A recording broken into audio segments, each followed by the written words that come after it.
Hi friends, welcome to our channel. ఎలా ఉన్నారు? ఇప్పుడైతే మీకు సాంబార్ చూపిస్తున్నానండి.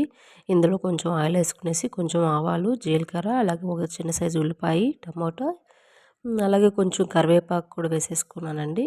సో కరివేపాకు వేసేసుకున్న తర్వాత మన దగ్గర ఉన్న వెజిటేబుల్స్ ఉంటే వేసేసుకోవాలి. నా దగ్గర ములంకాడ, వంకాయ, క్యారెట్ వేసేసుకున్నాను. ఇందులోనే కొంచెం సాల్ట్, కొంచెం చిటికెడు పసుపు వేసేసుకునేసి బాగా ఫ్రై చేసేసేయాలండి.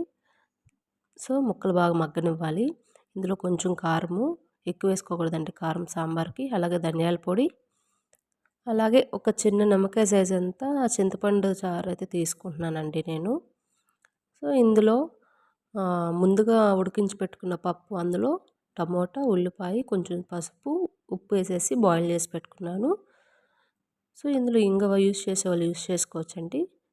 సో ఫైనల్గా కొత్తిమీర వేసేసుకునేసి బాగా మరగనిచ్చేసి సాంబార్ రెడీ.